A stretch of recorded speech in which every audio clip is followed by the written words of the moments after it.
Mexico city, year 1966। बैथ का starting से सपना है कि वो रशियंस के साथ खेलना चाहती है। रशिया के एक जाने माने प्लेयर हैं, या हम उनको ग्रैंड मास्टर भी कह सकते हैं, जिनका नाम है बोरगोव। वो बोरगोव के साथ खेलना चाहती हैं और उनको हराना भी चाहती हैं। ये क्वीन गैम्बिट सीरीज़ का चौथा एपिसोड है। अगर आपने अभी तक पहला, दूसरा या तीसरा एपिसोड नहीं देखा है, लिंक आपको डिस्क्रिप्शन में मिल जाएगा। बैथ का स्टार्टिंग से सपना है वो रशियंस के साथ खेलना चाहती है। रशिया के ग्रैंड मास्टर हैं जिनका नाम बोरगोव है। बोरगोव को आज तक कोई नहीं हरा पाया। चेस की दुनिया में बोरगोव को आज तक कोई नहीं हरा पाया, इसलिए बैथ उनके साथ खेलना चाहती है और बोरगोव को हराना चाहती है। इसलिए बैथ ने रशियन स्पोकन क्लास लेना स्टार्ट कर दिया है। यहाँ पर बैथ एक अपने क्लासमेट से मिलती है, जो क्लासमेट बैथ में इंटरेस्टेड है। तो यहाँ पर क्लासमेट और बैथ आपस में बात कर रहे हैं, वो यहाँ पे चेस के बारे में बात कर रहे हैं। तो बैथ अपने क्लासमेट से पूछती है कि आप चेस खेलते हैं। तो चलिए सेंटेंस से स्टार्ट करते हैं। हमारा पहला सेंटेंस है, do you play no to cerebral. यहाँ पे बैथ अपने फ्रेंड को पूछ रही है कि क्या आपने चेस खेला है या आप भी चेस खेलते हैं। तो उसका फ्रेंड बोलता है नहीं नहीं, मैंने चेस नहीं खेला है क्योंकि इसमें बहुत दिमाग लगाना पड़ता है। तो सेरिब्रल का मतलब क्या होता है? सेरिब्रल का मतलब होता है जिस चीज़ में ज़्यादा दिमाग लगाना पड़े, या वो चीज़ जो डायरेक्टली आपके ब्रेन से जुड़ी हुई है। आप इसको ऐसे भी एग्जाम्पल से समझ सकते हैं, he is a very cerebral comedian, मतलब वो बहुत ही दिमागदार कमेडियन है, या फिर जब वो कॉमेडी करता है वो दिमाग से करता है। अगला सेंटेंस है, played a lot of monopoly दो नेवर प्लेड दैट गेम। यहाँ पे बैथ का फ्रेंड बैथ को बता रहे हैं कि मैंने मोनोपोली तो खेला है गेम, बट चेस कभी नहीं खेला। मोनोपोली एक तरह का गेम होता है। ये एक रियल स्टेट वाला गेम है जिसमें आप कुछ उधार लेते हो या फिर इंटरेस्ट, ये सब इसमें होता है, रियल स्टेट वाला होता है। आपको अगर जीतना है तो आपको अपने साथी को बैंक करप्सी की तरफ ले जाना पड़ता है। मोनोपोली का एक अपना अलग मतलब भी होता है। मोनोपोली का अपना एक मतलब होता है आपका किसी चीज़ पर विशेष अधिकार। मतलब अगर आप किसी चीज़ पर आपका विशेष अधिकार है तो आप कह सकते हो ये मेरी मोनोपोली है। अगला सेंटेंस है, आई एम स्टोन्ड। स्टोन का मतलब क्या होता है? स्टोन का मतलब होता है जब आप नशे में हो, या तो आपने ड्रिंक करी है या फिर आपने ड्रग्स करे हैं। बेसिकली अगर आपने ड्रग्स करे हैं तो आप स्टोन होते हैं। आप इसको ऐसे भी समझ सकते हैं, they got stone at the party, मतलब वो पार्टी में बहुत ही नशे में चले गए थे क्योंकि उन्होंने बहुत सारे ड्रग्स करे।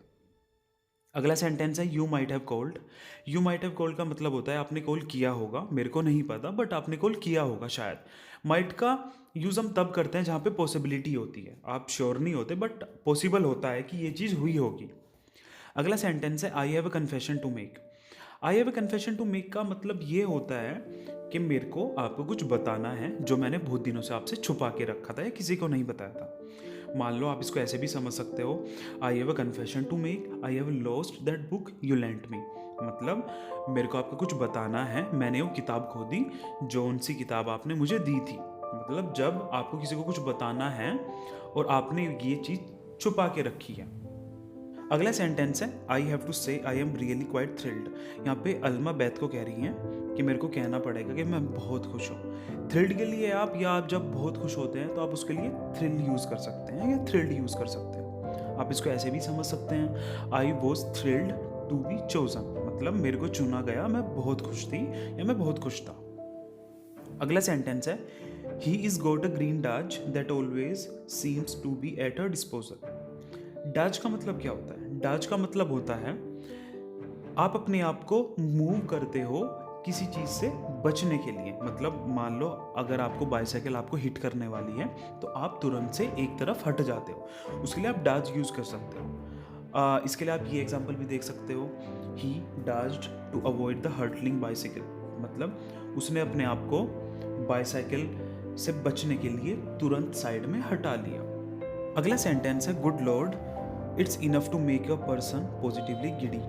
गिडी का मतलब क्या होता है? गिडी का मतलब होता है जब आपको चक्कर आने लगते हैं या आपको अपना सर बहुत हल्का महसूस होता है। सपोज करो आपने अभी अभी झूले में आप झूले हो और आप झूले से उतर गए हो, तो आपको लगता है कि पूरी दुनिया घूम रही है, मतलब आपको बिजी सा महसूस होता है। गिडी का मतलब होता है जब आपका सर बहुत हल्का हो जाए, आपको चारों तरफ ऐसा लगता है कि दुनिया घूम रही है।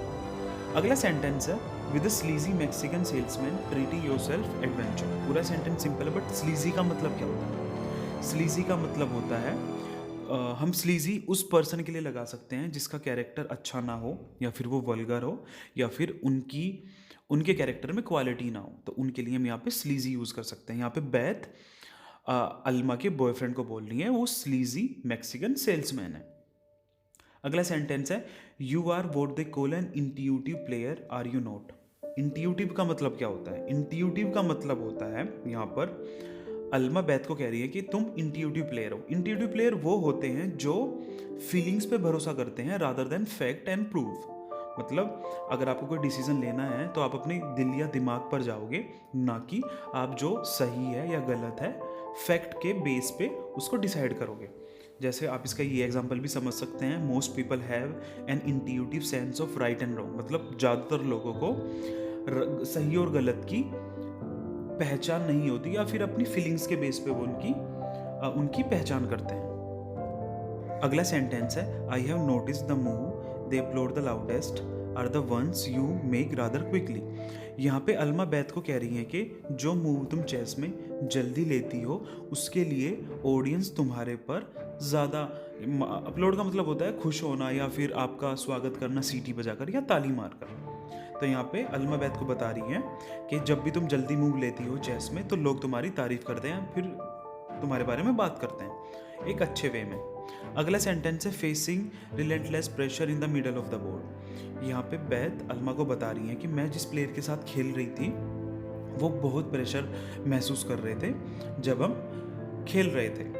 अगला सेंटेंस है and crushed his position as one might crushed an egg. इस सेंटेंस का मतलब है कि मैंने उनकी पोजीशन ऐसे तोड़ दी जैसे कोई आसानी से अंडे को तोड़ देता है, कि मैंने उनको इतनी आसानी से हरा दिया। अगला सेंटेंस है I imagine it resembles Denver. Resembles का मतलब क्या होता है? रिजेंबल्स का मतलब हम रिजेंबल तब यूज़ करते हैं जब कोई दो चीज़ एक दूसरे जैसी दिखाई देती है। मतलब आप इसको ऐसे एग्जांपल से भी समझ सकते हैं, you resemble your mother very closely. मतलब तुम अपने माँ जैसे लगते हो या फिर माँ जैसी लगती हो, या फिर तुम्हारे चेहरे की शक्ल तुम्हारे माँ से बहुत मिलती जुलती है। मतलब जब कोई चीज़ मिलती जुलती है उसके लिए हम रिजेंबल यूज़ करते हैं। अगला सेंटेंस है परहैप्स वी शुड अजर्न नाउ। अजर्न का मतलब क्या होता है? मैंने आपको पिछले एपिसोड में भी बताया था। अजर्न का मतलब होता है जब हम कोई चीज़ कुछ देर के लिए सस्पेंड कर देते हैं और बाद में इसको वापस से स्टार्ट कर लेते हैं।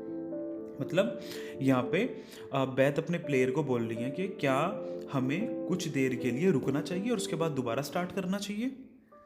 अगला सेंटेंस है आई वुड डिग दैट। यहाँ पे डिग का मतलब खोदना नहीं होता, डिग का मतलब होता है इंजॉय करना। ये एक तरह का ईडियम है। आई वुड डिग दैट का मतलब है कि मैं इंजॉय करूँगा। अगर आपको किसी को बोलना है कि हम मूवी चलेंगे तो आप उनको बोल सकते हैं आई वुड डिग दैट, मतलब हाँ मैं उस मूवी को एंजॉय करूँगा। तो यहाँ पे डिग का मतलब खोदना बिल्कुल नहीं है, ये एक ईडियम है। इसका मतलब होता है एंजॉय करना या किसी को अप्रूवल देना किसी चीज़ के लिए। अगला सेंटेंस है it through me of. Through me of या थ्रू ऑफ का मतलब होता है, ये एक फ्रेजल वर्ब है।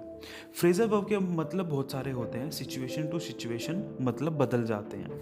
यहाँ पे हम इसके दो मतलब निकाल सकते हैं। थ्रो ऑफ का मतलब या तो ये होता है किसी को किसी चीज़ से नीचे गिरा देना या फिर किसी चीज़ से पीछा छुड़ाना। तो यहाँ पर बैथ अल्मा को बता रही है कि बोरगोव ने मेरे से पीछा छुड़ा लिया था या फिर वो मेरे को हराने ही वाला था।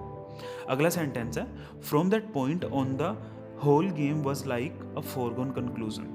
पूरा सेंटेंस सिंपल है, बट फोरगोन कंक्लूजन का मतलब क्या होता है? फोरगोन कंक्लूजन का मतलब होता है जिसका रिजल्ट पहले से हमें पता लग गया हो या फिर हमें लग रहा हो कि बस यही होने वाला है। वो यहाँ पे बोरगोव के बारे में बात कर रही हैं कि वो कह रही हैं कि उनके मूव इतने क्लियर थे, पहले से लग रहा था कि वो ही जीतने वाले हैं, मतलब ऐसा ही होने वाला है।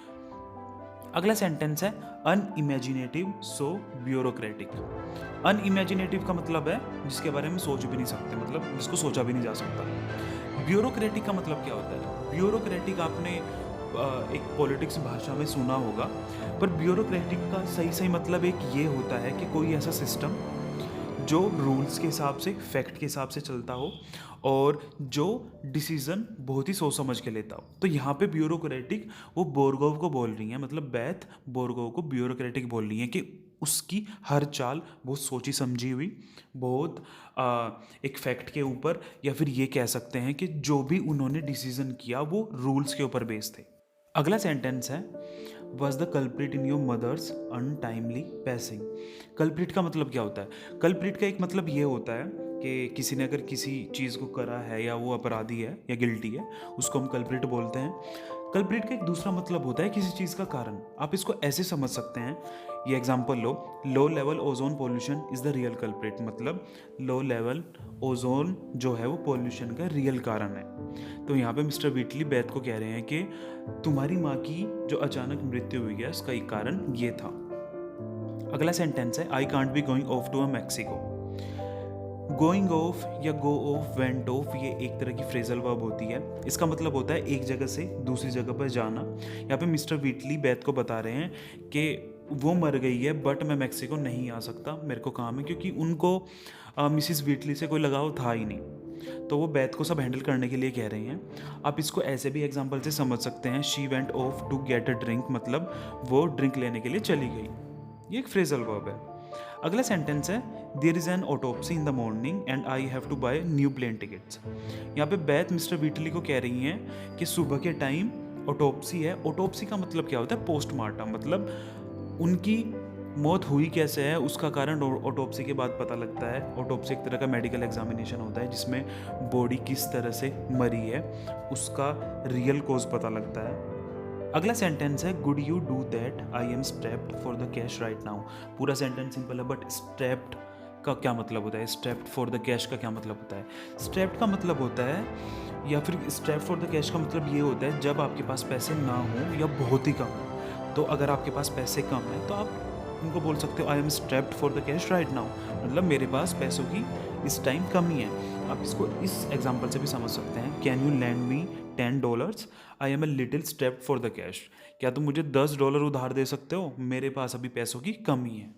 ये था चौथा एपिसोड। 5वें एपिसोड में स्टोरी कंटिन्यू रहेगी। अगर आपने अभी तक पहला, दूसरा, तीसरा एपिसोड नहीं देखा है तो जैसा मैंने आपको पहले बताया था, लिंक आपको डिस्क्रिप्शन में मिल जाएगा। अगर आपको ये एपिसोड पसंद आया है तो please like, share, subscribe and comment below. Thank you everyone, thank you for watching this video.